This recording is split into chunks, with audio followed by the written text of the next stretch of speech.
Caros amigos, sejam novamente bem-vindos à tertúlia do Museu da Farmácia. Como sabem, estamos a comemorar o final da Segunda Guerra Mundial, os 80 anos desta possível esperança que era acreditar num novo mundo sem guerras e com uma grande salvaguarda do património. O Museu da Farmácia tem uma peça ligada exatamente ao tráfico das obras de arte, à preservação das obras de arte, e é isso que nós hoje queremos falar com dois amigos. A Paula Amendoeira, que está hoje aqui numa qualidade que é o escudo azul, e o Luís Raposo, estimado amigo de longa data, meu professor, mas também que está aqui para falar da sua experiência, do seu conhecimento sobre a preservação do património em momentos de crise e, sobretudo, em momentos de guerra. É esta a nossa conversa e espero que depois possam também fazer a visita ao Museu da Farmácia sobre este tema. Portanto, vamos começar. Paula, muito obrigado. Luís, muito obrigado por terem aceito. Aqui a minha questão é o seguinte. O que é o escudo azul? João, em primeiro lugar, muito obrigada a ti pelo convite. É um grande gosto estar aqui com o Luís, também um amigo, nesta conversa a três. O escudo azul vem muito na sequência daquilo que tu disseste sobre a nova ordem saída da Segunda Guerra Mundial, no que diz respeito às questões do património, da salvaguarda, da proteção, de onde nasce, no fundo, a Unesco, desde logo a Unesco, e depois os organismos não governamentais que têm uma relação de consultadoria, de órgãos consultivos da Unesco, quer para não falo do ICOM, o Luís está aqui, mas o ICOMOS, para o património e para o património mundial, e outros organismos, como o ICA, para os arquivos, a IFLA para as bibliotecas. E, portanto, essa ordem, digamos assim, nasce de uma consciência, como dizia o Paulo Valéry, nós, as civilizações, tomamos consciência que somos mortais a seguir às duas grandes guerras. Porque, de facto, o grau de destruição foi de tal maneira grande que nós, a partir da Segunda Guerra Mundial, assistimos a uma ordem que está agora, talvez, no final, e que nós estamos ainda, sem nenhuma outra que a substitua, estamos a tentar resistir e trabalhar com aquilo que são ainda os instrumentos que temos dessa ordem criada a seguir à Segunda Guerra Mundial. O escudo azul nasce na sequência da Convenção de Haia para a proteção dos bens culturais em caso de conflito armado, que é uma convenção justamente assinada em Haia e em 1954, e que Portugal assina em 56, mas só deposita o instrumento de ratificação em 2000. E essa Convenção de Haia, como muitos saberão, dos amigos e das amigas que nos estão a ver e a ouvir, no fundo é o primeiro documento, digamos assim, de diplomacia internacional saída desta ordem das duas guerras, principalmente da Segunda Guerra Mundial, que tenta, e muito bem, regulamentar, criar uma política e uma diplomacia política entre os Estados-parte que aderiram a essa Convenção de Haia, no sentido de regulamentar a proteção de bens culturais em casos de conflito armado ou também de catástrofes, mas sobretudo de conflito armado, porque tínhamos saído da guerra, da Segunda Guerra Mundial, e de um grau de destruição muito grande e, sobretudo, com muito poucas regras entre os Estados no que diz respeito à destruição, ao saque, ao tráfico, tal como tu também referiste, é o que nos traz aqui hoje. E, portanto, a Convenção de Haia, no fundo, é, digamos, a matriz de onde sai depois o escudo azul. O escudo azul é uma espécie, se assim podemos dizer, de cruz vermelha, que é criada depois em 1996, diretamente ligada com a Convenção de Haia e com dois protocolos de regulamentação. Portanto, para ser mais breve e dar já a palavra ao Luís, Portugal é um dos poucos países dentro do quadro da União Europeia que não tem ainda Comitê Nacional do Escudo Azul, e por essa razão, e porque também, infelizmente, os tempos de paz na nossa sub-região, digamos assim, europeia, estão bastante ameaçados, e porque as catástrofes também são cada vez mais, e as alterações climáticas também, portanto o património está muito ameaçado também por essas razões. O ano passado propus, quando se fizeram os 70 anos da Convenção de Haia, propus ao Escudo Azul Internacional, portanto o Blue Shield, o Comitê Internacional do Blue Shield, que a criação de um comitê em Portugal. E fiz a proposta, com o conteúdo da proposta, com o currículo e com as recomendações e os apoios de entidades como o ICOM, o ICA, a DG Lab, a IFLA, a Belida, que são, no fundo, organismos ligados às questões dos arquivos, das bibliotecas, do património dito construído, arqueológico e monumental, arquitetónico e museus, que são os 4 pilares iniciais do Escudo Azul. Portanto, livros e bibliotecas, arquivos, museus e monumentos. Portanto, eles aprovaram, portanto, o Comitê Internacional aprovou e nós agora temos, portanto, eu neste momento sou representante do Escudo Azul em Portugal para criar o comitê em Portugal. Luís, tens vivido muito toda esta questão internacional do património. Tens sentido que na tua vida profissional, mesmo pessoal, este perigo iminente de nós estarmos à beira de um abismo da perda do património? Sim, é uma questão, eu diria mesmo que é um drama que nós vivemos no ICOM, atualmente com as funções de desempenho da Comissão Executiva Mundial do ICOM. Praticamente todas as semanas somos confrontados com situações graves, penosas, dramáticas. Só para dar um exemplo, ainda esta semana, por exemplo, foi-nos chamada a atenção, é notícia nos Estados Unidos, que o Museu Smart, o que é curioso neste contexto dizer Smart para um museu, foi obrigado a devolver à Coreia do Sul uma pintura sagrada roubada há 35 anos num templo budista da Coreia do Sul. E estas situações estão permanentemente a ocorrer. Eu até costumo dizer, e nós no ICOM temos consciência disso, é-nos muito difícil muitas vezes acompanhar a totalidade da situação, porque nesta questão do tráfico ilícito de obras de arte não há bons e maus, antes pelo contrário. Ou seja, os nossos amigos, por outras razões ideológicas, políticas, de geopolítica, ou o que for, não são necessariamente bons ou até melhores do que outros de outra natureza, de outros contextos. E isso preocupa-nos muito atualmente. Como se sabe, temos guerras que estão a ressurgir um pouco por todo o mundo, não apenas na Europa, com a Ucrânia e a Rússia, onde, mais uma vez, para ser sincero, eu acho que neste domínio particular, não falo agora nas outras questões, na causa da guerra e tudo isso, não há bons e maus. Nós temos relatos, quer do lado ucraniano, quer sobretudo do lado russo, de roubos, é a palavra que tem que se usar, feitos em museus, a pretexto, às vezes, de salvaguardar as coleções, transferi-las para outros locais, no caso da Rússia, para a Rússia, a partir de territórios ocupados na Ucrânia, mas também ao contrário. Por exemplo, há os célebres coleções dos citas, do ouro dos citas, que são da Crimeia e que ainda hoje não foram devolvidas à Crimeia, porque a Crimeia está ocupada pelos russos, mas quer dizer, está ocupada por um poder, mas na verdade são os museus da Crimeia e a população da Crimeia que está impedida de ter acesso às suas coleções nos seus museus. Portanto, tudo isto acontece, tem longas raízes esta situação do tráfico de antiguidades, porque é um dos mais lucrativos comércios do mundo, talvez a seguir ao da droga e a seguir ao do petróleo, dos combustíveis fósseis, será o comércio de antiguidades. Os números são absolutamente avassaladores. Por exemplo, eu tinha aqui uns de há 2 ou 3 anos atrás, posso até ler, talvez justifique, um relatório do Conselho da Europa que diz o seguinte, começa de há 3 anos atrás, começa por dizer o seguinte: o tráfico de bens culturais é uma atividade lucrativa para a criminalidade organizada e, em alguns casos, para as partes em conflito e os terroristas.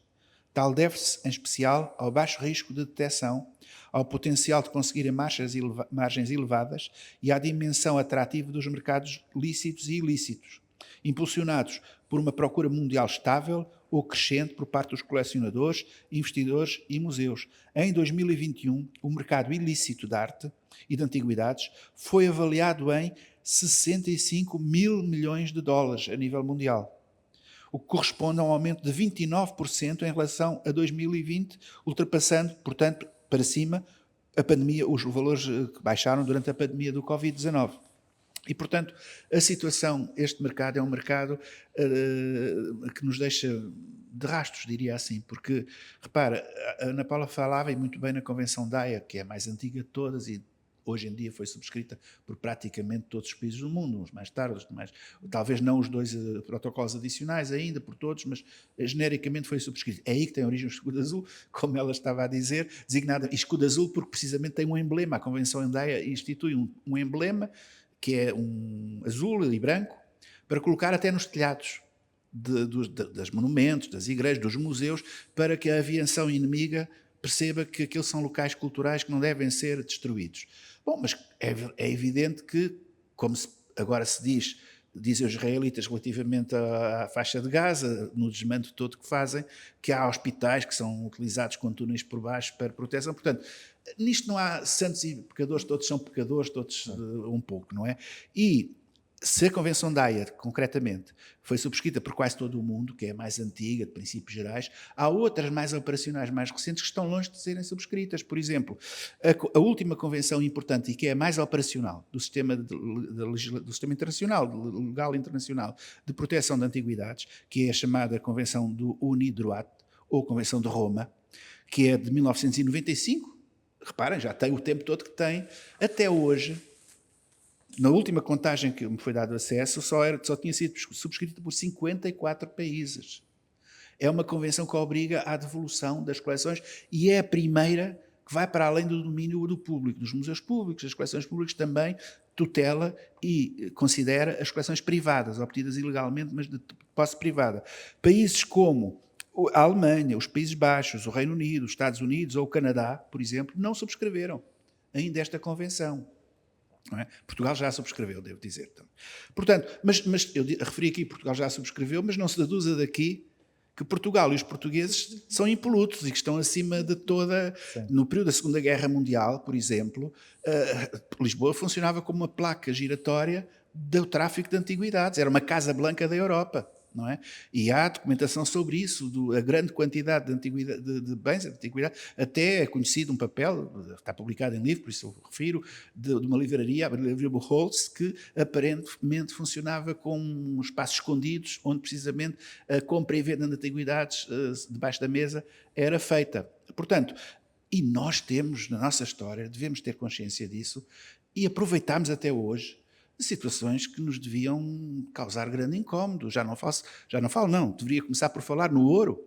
No ouro, provavelmente saqueado, extorquido a judeus e até em campos de concentração, e que acabou, tudo indica que, em parte pelo menos, para encher cofres, quer em Portugal, e os aliados na Segunda Guerra Mundial queixavam-se muito a Salazar dessa possível origem duvidosa do ouro que tesourava, que serviu para tesourar, e ainda hoje temos mais ouro em reservas do que a Inglaterra, o que é extraordinário, não é? Se não o vendemos todo, eu acho que ainda não, e portanto temos, mas devemos perguntar à custa de quê, não é? E depois a questão das antiguidades também.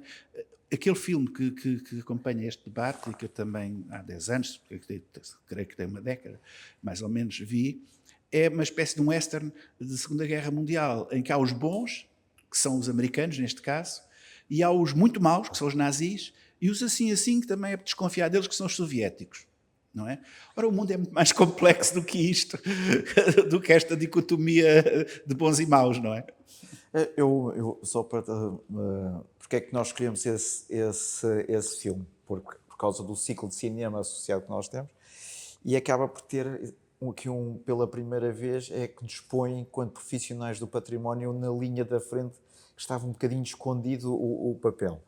E este lado dos profissionais estarem na linha da frente leva-me aqui a esta pergunta. O escudo azul, sendo, como tu disseste, aqui um lado muito semelhante à Cruz Vermelha, e sendo eu aqui um lado muito da farmacêutica, da saúde, também inclui exatamente profissionais na nossa área que podem estar exatamente nessa linha da frente para tentar, porque a palavra é esta, é tentar sensibilizar, tentar impedir que sim, possa ser destruído. Sim, eu ainda tomando aqui também só uma referência ao que o Luís estava a dizer sobre esta convenção também muito importante, em certa medida mais operativa, ou operacional, se assim podemos dizer, de Roma, mas eu penso que neste caso, mas posso estar errada, é de património móvel, de coleções. Pronto, pois a importância de Haia é que ela abrange de facto, quer o património arquitetónico, arqueológico, museus, coleções, acervos, documentos, arquivos, livros e bibliotecas, como sabemos também foi uma área muito afetada. E portanto, a vantagem digamos, a particularidade, digamos assim, desta Convenção de Haia, apesar de ser já de 54, e portanto por isso é que também já teve e tem 2 protocolos que no fundo tentam atualizar aquilo que é o documento original, que é mais genérico naturalmente, e curiosamente, até porque esta Convenção que o Luís falou, de 95, antecede em um ano, digamos assim, a criação do Escudo Azul de 96, mas tudo isto, e o segundo protocolo da Convenção de Haia, isto para não ser aqui muito aborrecida com muitos documentos, mas pronto, a Convenção de Haia tem 2 protocolos e o último é de 99, que é aquele que também está adotado pelo Estado português, mas ainda não implementado. E esse protocolo é de 99, e portanto, reparem que tudo é dos anos 90 e tem tudo muito a ver com a Guerra da Bósnia. Sim. E com as destruições que nós todos ainda nos lembramos, infelizmente, do que aconteceu nesse período. E, portanto, nessa altura a comunidade internacional apressou-se, digamos assim, a tentar atualizar aquilo que tinha vindo da Segunda Guerra Mundial, portanto, os instrumentos disponíveis, no caso a Convenção de Haia, criou-se esta também de 95, e depois logo em 96 o Escudo Azul, porque justamente a urgência, e tivemos uma pessoa em Portugal, e tivemos com certeza outras, mas sobretudo o embaixador José Cotileiro teve um papel ativo, justamente porque ele conduziu com outras figuras internacionais as negociações de paz nesse conflito, e portanto também sobre estas questões ele também teve um papel ativo, portanto tivemos lá também um português que teve um papel importante.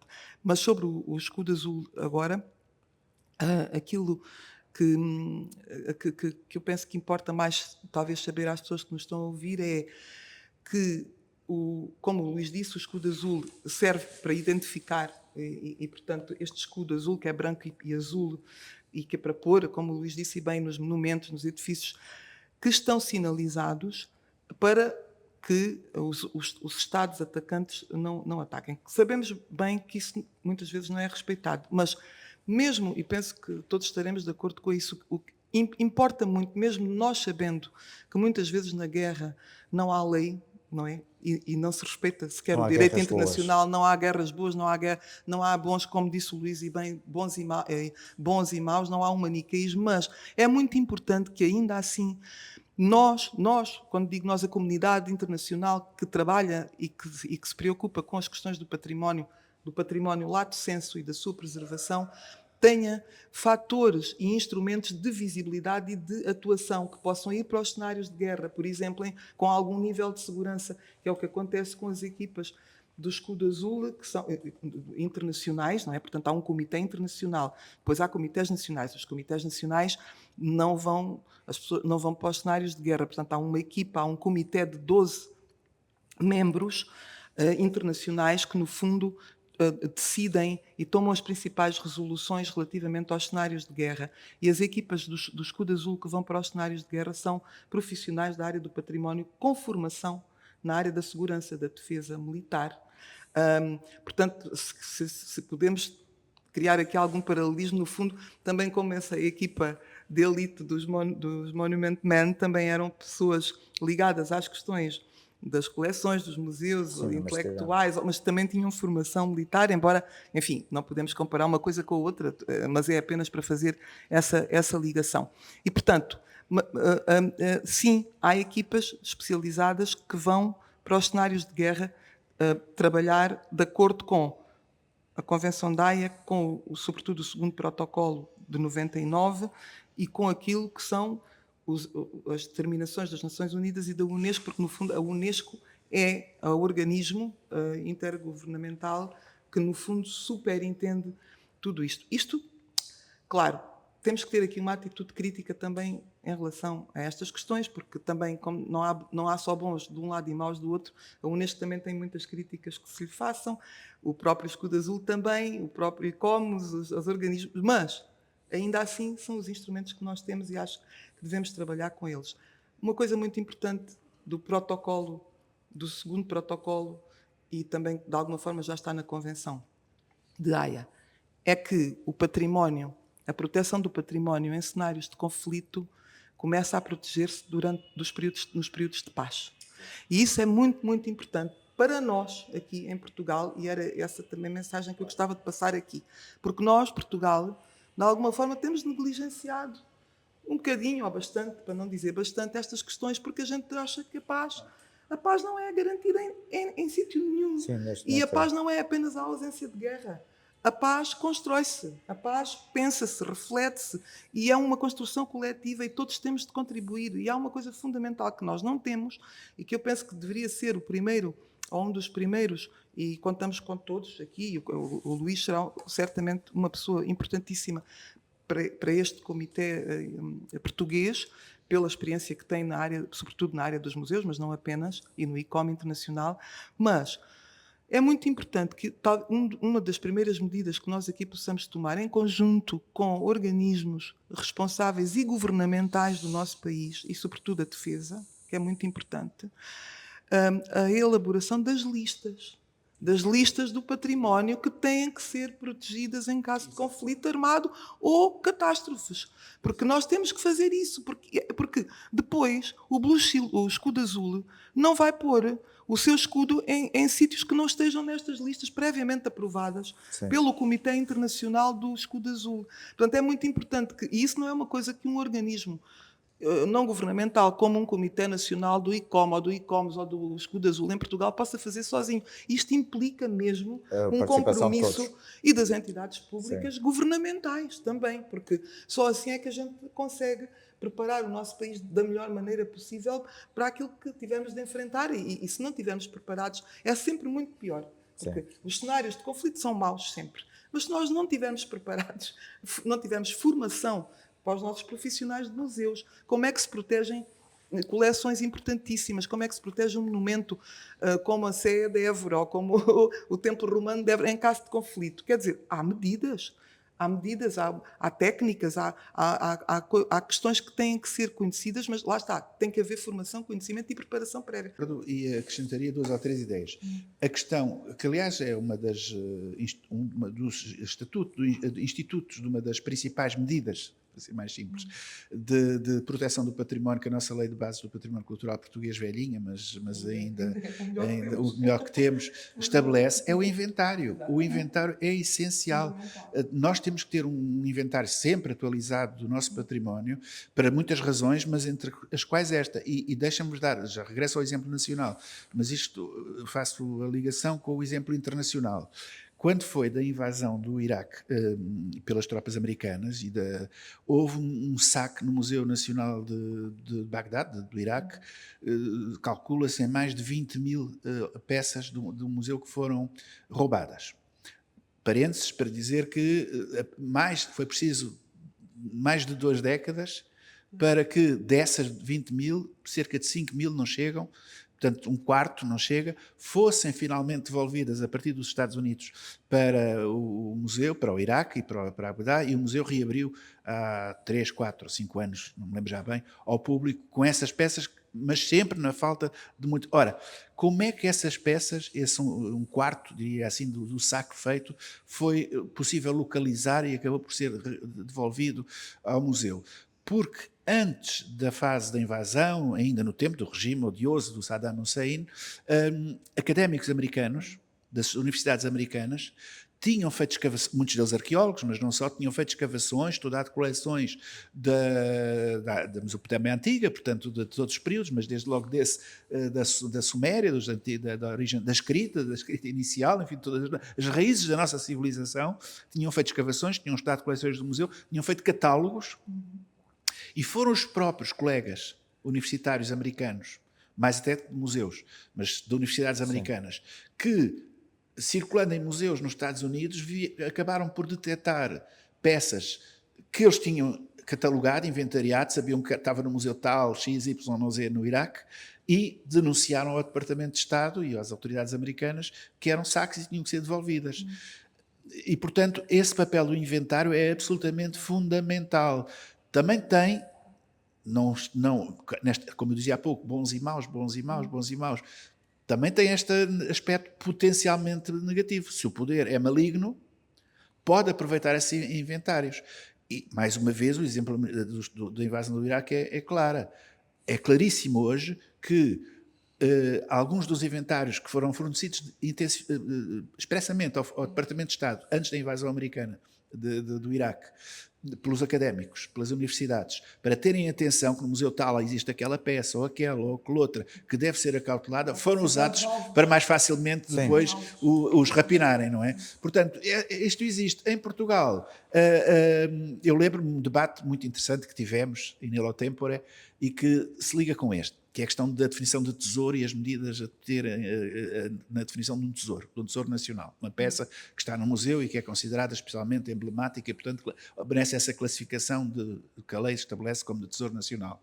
Ora, a lei obrigaria a que todas as peças a que nós atribuímos a classificação de Tesouro Nacional tenham um estatuto de proteção também especial dentro do próprio museu, designadamente para caso de catástrofe, pode ser humana ou natural. Por exemplo, uma caixa própria, anti-choque, que devem estar situadas dentro de um museu em local de fácil evacuação, no caso de necessidade, e a embalagem também facilmente localizável, etc. Portanto, há todo um conjunto de medidas de que o inventário é o básico, mas depois se acrescentam outras de proteção que deveriam existir e que, de facto, nós somos muito, digamos, muito brandos, para utilizar um adjetivo. Mas agora deixa-me pegar aí nessa situação. Mas tu estás a falar aqui em relação a Portugal, mas sentes que nos outros países também há essa, negligência? Há de tudo. Por estranho que pareça, os dois países, daqueles que eu conheço, uma pequena parte, onde eu fiquei mais impressionado com como levam a sério estas matérias, e não é tanto por as questões de conflitos armados, guerras, é mais pelos desastres naturais, foram dois países de sociologias e regiões completamente diferentes do mundo. E riquezas, a Guatemala e o Japão. Mas onde, em ambos os casos, a questão dos sismos é muito premente. Na Guatemala encontrei, de facto, medidas desta natureza e outras ainda mais avançadas. Ponto de encontro dentro do museu, ponto de reunião das pessoas em caso de cataclismo, de sismo, enfim, várias outras, e com exercícios regulares que são feitos de evacuação de coleções, de reunião de população de pessoas, de visitantes, para salvaguarda. E no Japão a mesma coisa. No Japão de uma forma tecnológica mais avançada, mas são os dois países onde eu encontrei maior preocupação com esta matéria. No restante dos países europeus, sobretudo, que eu conheço, apesar de tudo, creio que a situação, infelizmente para nós, é melhor do que cá. Há mais cuidado com estas matérias do que cá. Nós cá, todos dizem que há de haver um grande sismo, porque houve de 1755, e parece que o período de validade para que outro muito grande sismo possa ocorrer de novo, toda a gente fala nisto, mas as medidas práticas não vejo que sejam tomadas, não é? E se é assim em relação às catástrofes naturais, que digamos que são menos, não são políticas e, portanto, são questões em que nós não nos temos que dividir em termos de interesses e de política. Se é assim, então imagine-se em relação a guerras, conflitos armados, comércio ilegal, onde a natureza é humana e, portanto, a possível divisão entre os tais bons e maus, ou maus e bons, mais facilmente pode ocorrer, não é? Eu ia pegar só aqui num aspecto, porque desde há algum tempo que eu tenho dito, através da APOM, que devíamos adotar aquilo que se passa nos países escandinavos, que é que devíamos fazer umas reservas nacionais fora deste centro com perigo. Sim. Porque é uma das coisas que nós temos estado a avisar e tento sempre sensibilizar, é que o número de museus e, novamente, o número de peças de património cultural que existe na área de Lisboa é imenso e não há... E parece que tudo chuta para o lado. Parece que é esta situação. Mas eu queria-vos fazer uma pergunta que é o seguinte. Nas vossas experiências internacionais, vocês sentem que depois esta ligação entre o lado local, entre a questão da catástrofe local e as organizações internacionais está oleado para que haja imediatamente uma reação de ajuda, ou isso ainda não está... Não, a Ana Paula já dirá, ela provavelmente tem uma visão talvez diferente da minha. Eu sou um bocado cético em relação. Sou cético em geral, exceto certas convenções. Sou cético desde logo sobre o ordenamento jurídico internacional, que é bem intencionado, é necessário, não quero desmerecer, mas é largamente ineficiente. Talvez haja convenções como aquela de Roma que eu indiquei, ou a de Faro, por exemplo, que são mais operacionais e mais modernas e nos fornecem. A de Faro, em particular, agrada-me particularmente, porque desenvolve conceitos como o envolvimento comunitário na defesa do património, mas em Portugal não vejo que haja grande apoio à Convenção de Faro, quer dizer, infelizmente. Mas há na Europa, em Itália, por exemplo, em vários países, há mesmo o chamado espírito de Faro, que se tem desenvolvido. Eu tenho estado em vários colóquios do Conselho da Europa relacionados com o desenvolvimento da ideia do espírito de Faro. Portanto, o ordenamento jurídico internacional é importante, não o quero subestimar, mas não penso que daí venha grande salvamento do mundo em cada local onde nós estamos, não é? Na nossa vida concreta. Depois, no plano das organizações não governamentais, os meios são muito limitados. O ICOM, por exemplo, quando foi o desencadear da guerra da Ucrânia e as primeiras fases, sobretudo as primeiras fases em que se temia uma ocupação, talvez, pela Rússia, de grande parte da Ucrânia, etc. Agora estabilizou, como sabemos, mais à frente de guerra e tudo isso, mas quando se estava numa fase, o ICOM promoveu muitas missões na Ucrânia, organizou junto dos museus europeus, sobretudo, e do Canadá também alguns, mas sobretudo europeus, comboios de equipamento de acondicionamento, de inventário, apoiou o transporte para retaguardas seguras, mesmo fora da Ucrânia, como França, por exemplo, de coleções, não é? Para ficarem salvaguardadas. Portanto, o ICOM tem um departamento especificamente sobre estas matérias, que coordenou, e os comitês nacionais do ICOM, vários deles, muitos deles, por exemplo o espanhol, muitíssimo, mobilizaram-se mesmo a reunir meios financeiros que permitiram, como eu digo, levar caminhões carregados de equipamentos, de material, que os nossos colegas nos museus nos diziam que precisavam mesmo, não tinham sequer material de acondicionar, coleções, coisas básicas, caixotes, caixas, etc. Isso foi feito. Mas é muito pouco, quer dizer, é alguma coisa, mas quer dizer, fazemos o que podemos, como se costuma dizer, não mais do que isso. Não sei se a Ana Paula quer acrescentar.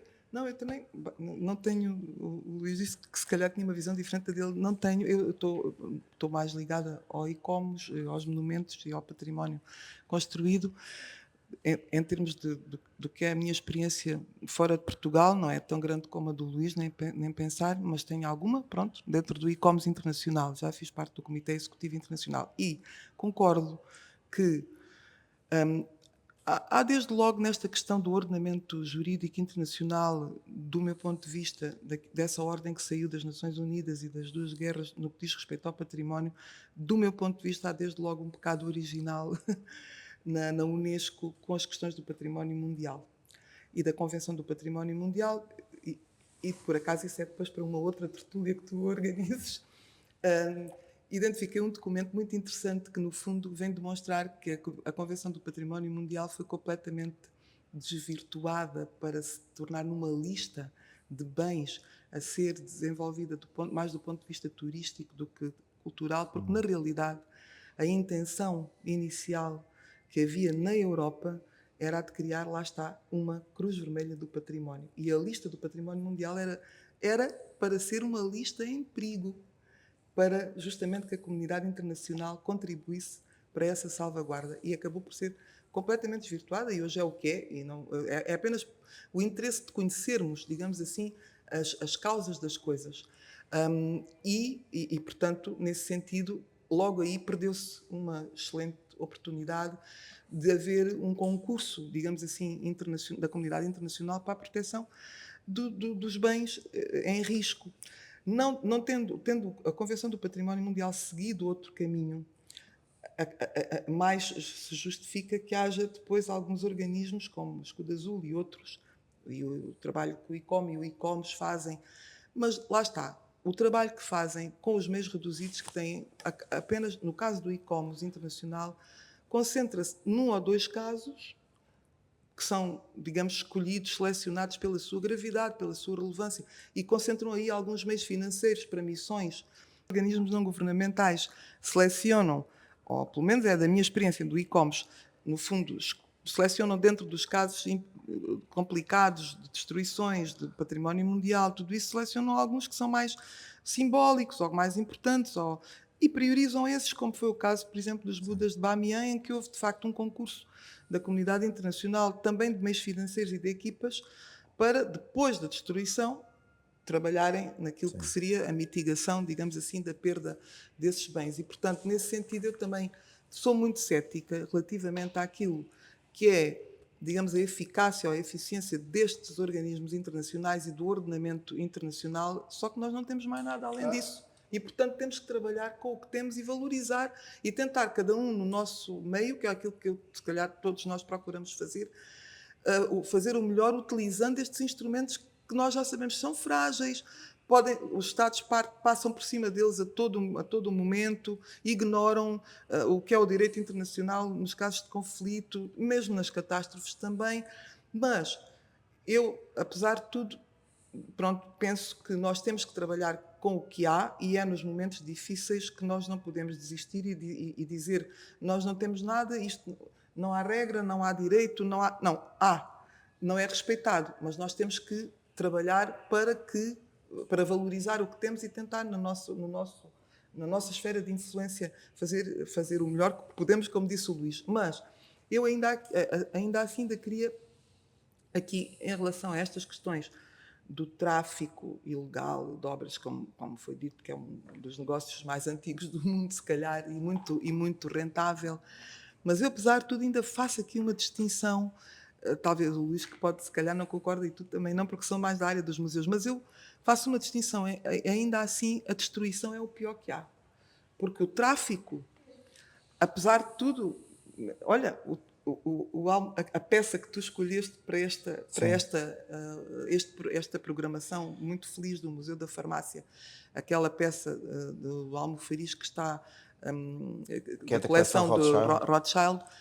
Bem, o que é facto é que ela existe e está aqui, e essa coleção, se calhar algumas peças ter-se-iam perdido, não conheço em detalhe o percurso. Foi roubada pelas SS. Foi roubada, mas existem algumas. A coleção depois foi vendida em leilões. Exatamente, pelos próprios. Mas quando as peças são destruídas e quando os monumentos são destruídos, como é o caso dos Budas e outros, aí é que é uma perda total. Com o tráfico é péssimo, é um negócio, as peças saem dos sítios, são roubadas aos seus proprietários, aos seus estados de proveniência, onde pertencem culturalmente, tudo isso é verdade. Mas há sempre uma esperança de uma reparação em algum momento da história, não é? Portanto, a destruição é ainda, talvez, neste cenário de catástrofe, de guerra e de desrespeito pelo direito e pela ordem internacional que nós estamos a assistir, talvez como nunca antes, desde que há a Organização das Nações Unidas e esta ordem a seguir às duas guerras. Eu penso que, de facto, esse ainda, para o património, é talvez o pior cenário, é o da destruição, porque essa é verdadeiramente irreversível. E aí não podemos depois... Por isso é que é muito importante, sim, o que estávamos a dizer, o inventário, o registro, as listas, o conhecimento, porque se nós perdemos as coisas e ainda por cima não detemos o conhecimento, reparemos, um exemplo, a Catedral de Notre-Dame.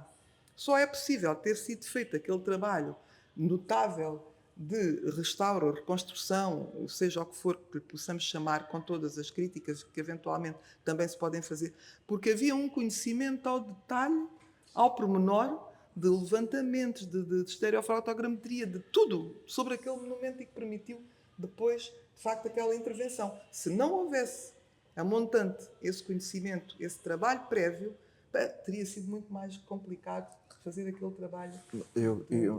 Mas agora eu ia pegar nisso e uma pergunta para os dois. E vocês sentem que a formação dos nossos colegas preocupa-se com esta consciencialização e de preparação para a proteção deste património? coloca o problema todo da formação para estas áreas, não é? Pois.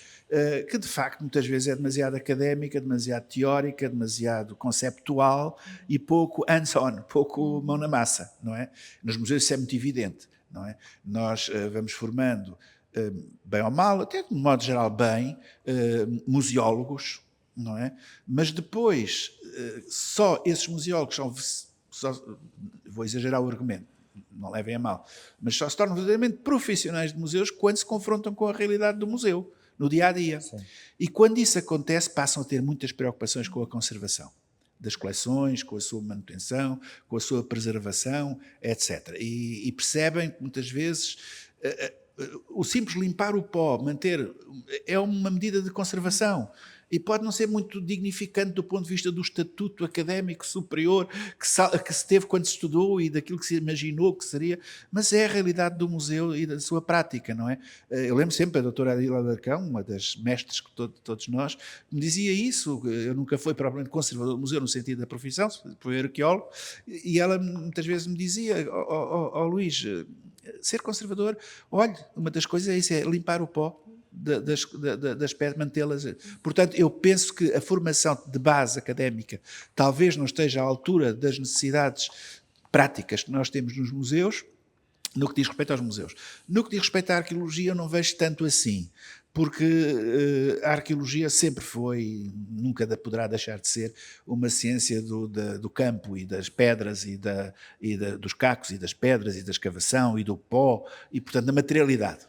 Não é? Evidentemente que, até me lembro um autor clássico americano, brincando um bocadinho jocosamente com outro, dizia: bem, esse é muito bom, até inventou a arqueologia que dispensa o terreno. Mas isso da arqueologia que dispensa o terreno deixa-me um bocadinho, acho que não é ainda a praia da maior parte dos meus colegas e dos nossos colegas em Portugal. E, portanto, sendo um arqueólogo com dimensão de campo, essa materialidade do terreno, a necessidade de preservar, é permanente. Claro que se coloca um grande problema, sempre se colocou, e hoje em dia mais do que nunca. O que fazer depois de uma escavação arqueológica? Como conservar? E nós aí sempre defendi, e acho que os meus colegas hoje continuam a defender isso, que em muitos casos, talvez 80% dos casos, a melhor maneira de conservar é enterrar de novo. Não é deixar à vista, não é? Porque em pouco tempo, o tempo de exposição pode fazer aquilo que milénios ou séculos antes não fizeram, a destruição completa do sítio. Portanto, mas é uma preocupação, nós temos muito essa preocupação também, como arqueólogos, quero dizer, da conservação do património, a dimensão patrimonial da arqueologia, no fundo, não é? Não sei se a Ana Paula tem a mesma experiência, porque está nos tem estado noutra perspectiva. Sim, tenho, relativamente, portanto, o Luís falou dos profissionais dos museus, que é uma realidade que ele conhece como ninguém, e que eu não conheço assim, nem de longe. A minha experiência maior, digamos assim, é na área do património, digamos assim, e aí eu acho que temos no nosso país, porque a tua pergunta é relativamente a Portugal, não é? Para a formação das pessoas que trabalham depois em património e que, basicamente, no nosso país são pessoas da área ou da história da arte ou da arquitetura, não é? Ou da conservação e restauro. São assim as três grandes áreas de formação, e eu aí tenho que dizer que penso que a arquitetura tem um caminho muito grande a fazer.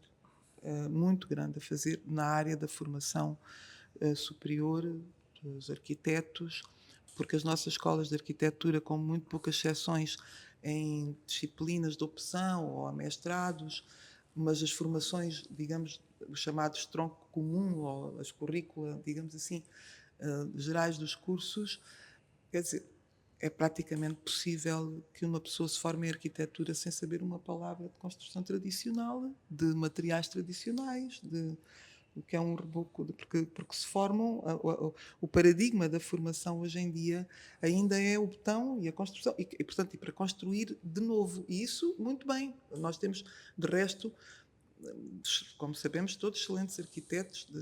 Depois, quando se trata de intervenções em pré-existências, em edifícios, há muito bons profissionais também em Portugal da área da arquitetura, mas eu acho que ainda temos um caminho para fazer, porque nós recebemos todos os dias, na prática, e como eu tinha um professor na Faculdade de Letras que dizia, na prática a teoria é outra, não é? Portanto, quando nós estamos no terreno, é que vemos e nós sabemos a perda de qualidade dos projetos de arquitetura de intervenção, na generalidade, porque também há muito bons projetos, mas na generalidade sentimos digamos, uma perda de qualidade dos projetos de intervenção em monumentos, em edifícios classificados ou em zonas de proteção, que têm uma legislação para respeitar, e muitas vezes nós sentimos isso, que as pessoas, autores dos projetos, nem têm noção de qual é a legislação onde têm que enquadrar o seu projeto. Portanto, nós, numa primeira fase, temos que mandar para trás só para a correta instrução do processo. Portanto, isso eu acho aí que, ainda bem que tu fizeste essa pergunta, porque acho que é muito importante.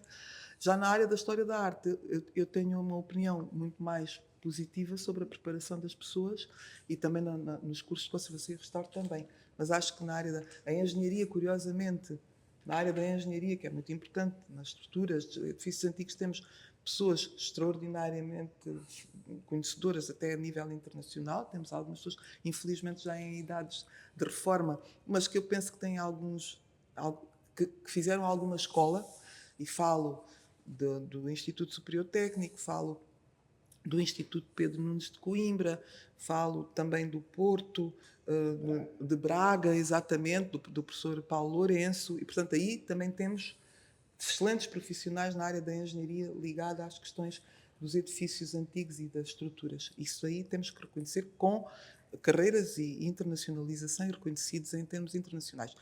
Mas na área da arquitetura, eu penso que as escolas de arquitetura deviam dar mais atenção àquilo que é a construção tradicional, aos materiais e às técnicas. Porquê?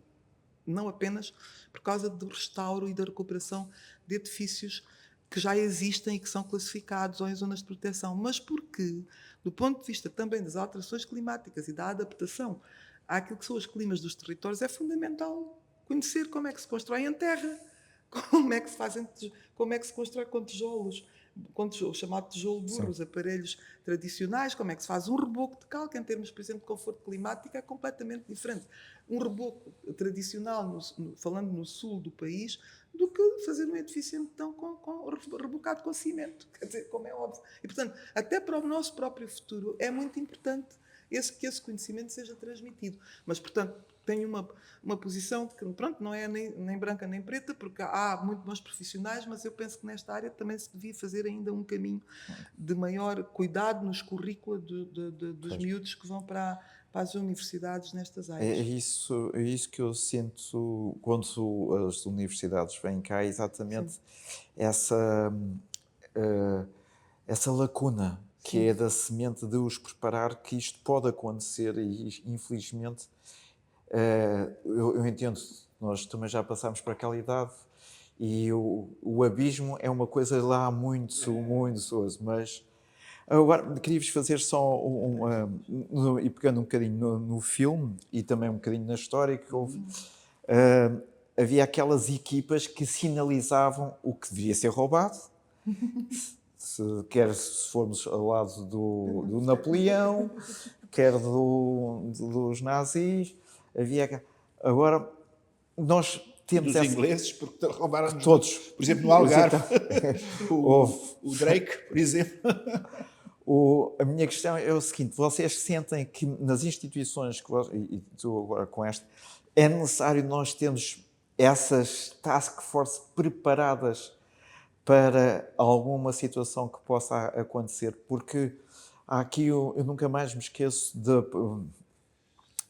que as pessoas esqueceram-se, que foi aquela gripe no início dos anos 2000.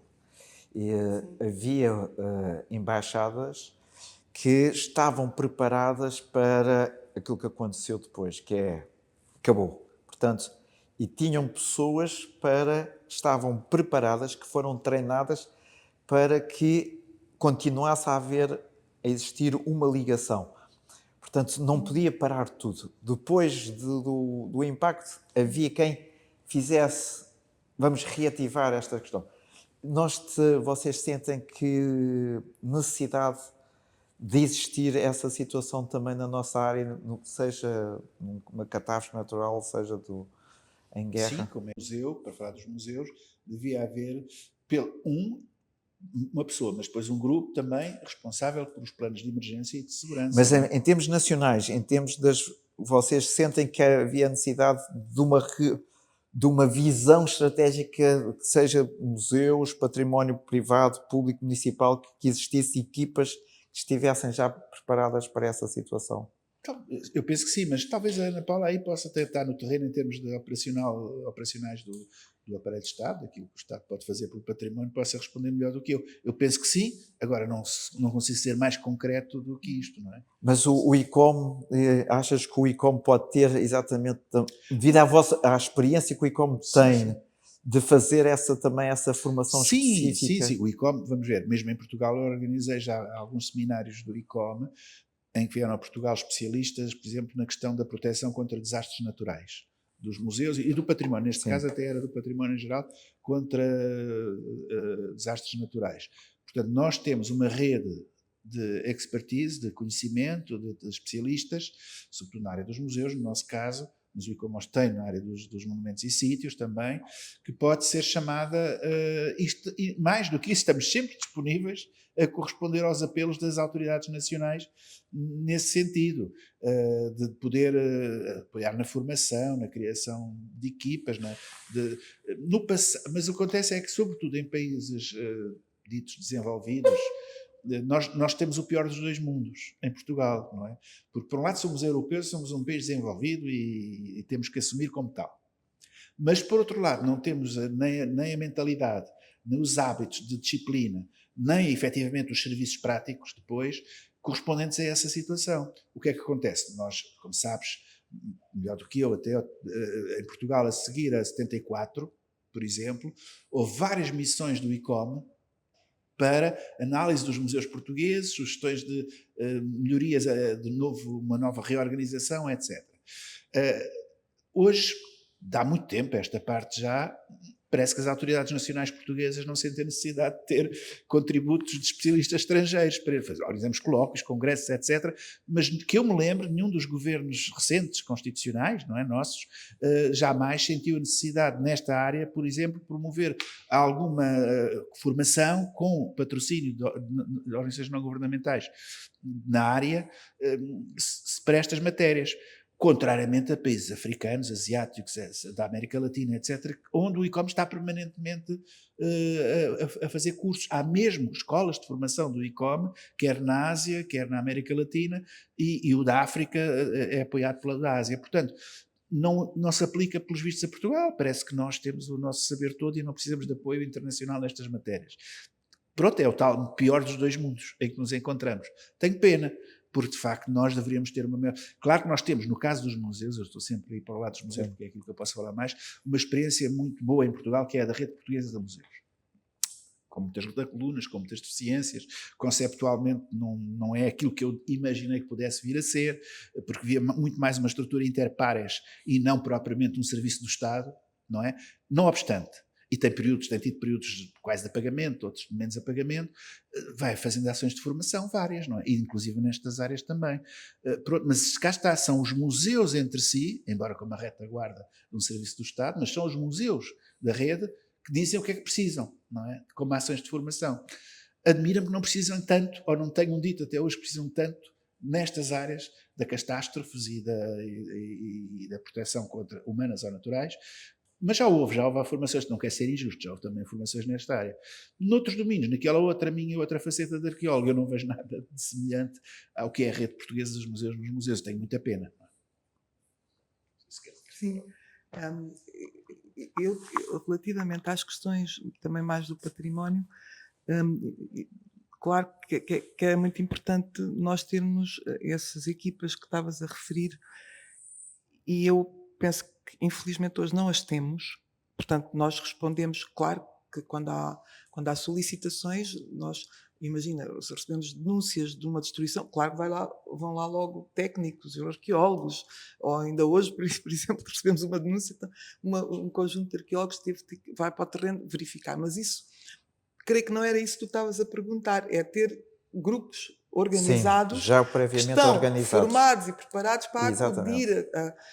Antes o Instituto José de Figueiredo tinha as chamadas brigadas, que iam pelo país todo regularmente, sistematicamente, e que faziam isso e de uma certa forma apesar de não ser exatamente a mesma coisa, a DGEM também tinha, não é? Pronto. E hoje nós não podemos dizer que temos isso. E para mim, do meu ponto de vista, eu sou muito crítico relativamente à descentralização de competências. Como ela tem sido, não é em tese, é como tem sido feita e ao desmantelamento daquilo que são as estruturas da administração pública nesta área do património. Não falo tanto dos museus, porque é uma realidade que conheço menos bem, mas do património. E, portanto, isso também se ressente muito dessa, digamos, falta de visão nacional e de consequência dessa visão na prática, porque, no fundo, nós fragmentamos muito as competências, fragmentamos as responsabilidades, fragmentamos as competências, fragmenta-se ou inexiste as transferências financeiras para as transferências para executar as competências que são transferidas, o que ainda é depois digamos, um acréscimo de dificuldade, mas sobretudo ainda antes das transferências financeiras, para mim o principal problema é de facto não haver ou ter deixado de haver serviços nacionais, portanto, organizados por uma mesma lógica e por uma mesma visão e por um mesmo desígnio na área do património, que façam esse trabalho e que até há uns anos faziam. Portanto, o que eu penso é que nós, com o que temos, lá está, que é com isso que temos de trabalhar, não depende de nós a criação ou a reversão das medidas que estão tomadas, com aquilo que temos que tentar, dentro daquilo que são as nossas possibilidades nas regiões, nos municípios, mas de facto os municípios hoje em dia têm uma grande parte de transferência de competências na área da gestão patrimonial e muitas vezes não têm nem meios financeiros, nem competência técnica, nem equipas nacionais que lhes possam dar esse apoio. E, portanto, é uma excelente questão que deve estar, digamos assim, também no centro deste trabalho que procuraremos fazer na área do escudo azul, pelo menos para as situações de catástrofe ou de eventuais conflitos que desejamos que não nos cheguem, mas que pelo menos que haja um mínimo a nível nacional, e aí tem que ser com os organismos governamentais para ter essa preparação, para se poder dar resposta no básico e ao mais urgente com a formação. Portanto, eu penso que isso era de todo importante, haver um investimento, digamos, estruturado e estratégico nesse domínio. Para terminar, Luís, desejo, o que é que para ti era importante para criar esta salvaguarda do património? É uma forte sensibilização das universidades, do próprio Estado? O que é que tu sentes que era importante, não só em Portugal, mas da tua experiência em termos... Vamos ver. Eu costumo dizer que sou um defensor de um Estado forte, esclarecido, operacional, atuante no terreno, seja dos museus, da arqueologia, do património em geral, que subscrevo tudo o que disse antes a Ana Paula em termos de falta de eficácia ou falta de capacidade a nível desta estrutura, que eu defendo até a regionalização mesmo, sei que é muito polémico, mas defendo. Mas de facto tem que haver condições técnicas nas regiões, porque não se vai substituir estruturas anteriores, como essas brigadas do José de Figueiredo, ou os serviços regionais de arqueologia, quando existiam, etc. Não se vão substituir estruturas que têm origem no Estado Central por nada, ou por fingimentos de coisas, não é? Que as pessoas não têm condições técnicas, não têm, ou pior ainda, não têm condições técnicas, materiais, e muitas vezes estão dependentes de uma hierarquia que lhes condiciona a liberdade técnica, que acho absolutamente inaceitável, não é? Portanto, subscrevo isso, mas defendo o Estado esclarecido, Estado forte, regionalizados inteligentemente, se puder, tudo isso. Mas também costumo acrescentar uma coisa, acima disso tudo, antes disso tudo, defendo cidadãos esclarecidos. Para mim o fundamental é uma questão de cidadania. Sem pessoas reais, concretas, que não amem as suas tradições, os seus bens culturais tradicionais, etc., nada, no fundo, tudo o resto se esboroa. A Unesco, eu tinha até para citar aqui, acho que até é interessante que cite, faz uma pergunta que devíamos fazer todos nós. Porquê é que defendemos os monumentos? Porquê é que nos preocupam os monumentos? Designadamente nos contextos de guerra, de tudo isso que temos vindo a falar ao longo agora deste nosso painel. E a resposta da Unesco é o seguinte: respondendo a perguntas que são perguntas legítimas. Vidas estão a ser perdidas. Famílias tornam-se refugiados. Têm que abandonar as suas terras. Crianças são esmagadas ou também abandonadas. Então, nestes contextos tão dramáticos, porquê preocupar-nos com os monumentos? Pergunta a Unesco. E a resposta é a seguinte: é porque algum dia essa guerra, esse conflito há de acabar. Algum dia a população que teve que fugir há de voltar à sua terra. E, nessa altura, nesse algum dia, vai precisar de se sentir outra vez bem enraizada na sua terra. E por isso não há nada que substitua este sentimento de bem-estar do que o património. Por isso eu estou de acordo que a destruição é realmente o fim de linha, não é? E que tudo o que fazemos, no fundo, fazemos para que esse algum dia regresse em condições. Até estarei disponível, é um tema que me inquieta muito e que me preocupa e sobre o qual eu tenho sentimentos divididos, mas reparem, mesmo quando a destruição é total, como foi Varsóvia, há um património mundial da Unesco atualmente que é a Nova Varsóvia, reconstruída. Não é exatamente o que estava antes. Os meus colegas polacos, quando eu lá estive, quando andei por lá, diziam: oh, isto não era bem assim, era assado, era isto, era aquilo. Mas é uma reapropriação coletiva de algo que pré-existia e que sofreu a destruição total. E evitemos a destruição total para que não se tenham que fazer estas coisas novas que para mim me dividem muito se é património ou não. Olha, estavas a perguntar um sonho. Eu tenho o meu sonho, também subscrevo o que diz o Luís. Nós também temos cá um caso, não de destruição por guerra, mas por catástrofe, que é a Angra do Heroísmo, que acabou por ser também, aliás, por essa razão, inscrita na lista do Património Mundial e portanto, também é um caso bastante interessante. Mas o meu sonho, e na senda do que diz o Luís, por causa até desta citação também da Unesco, é de que a história fosse valorizada na nossa escola. A disciplina da história. Eu sou de história, o Luís também é, aliás, tu também és, e não é para puxar a brasa à nossa sardinha, é porque o Marco Bloch dizia: só há uma ciência que é a história, tudo o resto decorre daí, porque é a ação dos homens no tempo, não é? Já agora deixa-me dizer, o Churchill dizia, o João Neto saberá corrigir-me se não tiver a corrigir, se não fosse por causa da história, porque é que nós andávamos a combater os nazis? Exatamente. E portanto é isso mesmo. É porque nós precisamos a história é muito importante para cidadãos esclarecidos, porque quem não conheça nada de história, como agora há muitas pessoas que não conhecem praticamente nada da história. Infelizmente. Portanto, jamais sentirá um assombro, uma chamada interior para defender alguma coisa, porque, na realidade, a gente só valoriza aquilo que conhece e aquilo que tem importância para nós e as nossas raízes. Não podemos ficar sempre só presos às raízes, mas se não tivermos raízes não temos mais nada. E isso é que é uma certeza que nós temos. Não é? É como dizia o Papa Francisco, a alienação leva a que nós não tenhamos nenhum fundamento para viver. A alienação é a ausência total de raízes e, portanto, nós precisamos de ser artesãos de vínculos. E os vínculos não se podem fazer sem a cultura. E a cultura não existe sem a história, porque a história é a cultura. E, portanto, eu acho que é um erro muito grande que o nosso sistema de educação tem feito, que é sistematicamente desvalorizar a disciplina de história nos currículos das crianças, dos jovens e dos maiores, depois já nas universidades, mas aí já seguem, digamos, quem quer ir para a história. Mas há uma formação de base, tal como a matemática e tal como as línguas e tal, que são muito importantes a história e também a filosofia, mas eu talvez neste contexto ainda frisasse mais a história.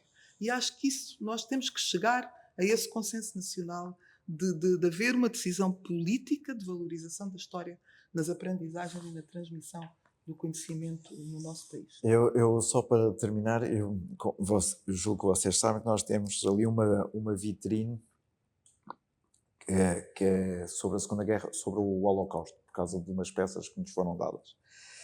E é incrível que muitos dos jovens olham para aquelas fotografias da abertura do campo de Buchenwald, em que se vê aquelas pessoas sem vida, mas que para eles não lhes diz nada. E a única peça que lhes diz alguma coisa é um bilhete de comboio. Por acaso é um meio bilhete de comboio de Amsterdão para Auschwitz. E isto mostra um pouco de que, vamos lá ver, a importância do final da Segunda Guerra Mundial e a luz que voltou a existir. E o que nós queremos celebrar aqui no museu é exatamente essa luz que renasceu, mas que não podemos esquecer o que foi feito, o que levou exatamente a essa destruição das pessoas, das vidas, mas também do património. Mas temos esperança. Há que ter esperança. E eu quero agradecer muito a vossa disponibilidade de estarem aqui neste vosso museu e agradecer a todos. E a próxima tertúlia vai ser em setembro. E para terminar o ciclo exatamente da Segunda Guerra Mundial, vamos falar de uma peça que é um desenho de um soldado enquanto prisioneiro de guerra nos campos de japoneses, e vamos ter dois especialistas a falar o que foi a Guerra do Pacífico e o papel que Portugal teve exatamente nessa área geográfica e da Segunda Guerra Mundial. Obrigado e sejam bem-vindos exatamente em setembro.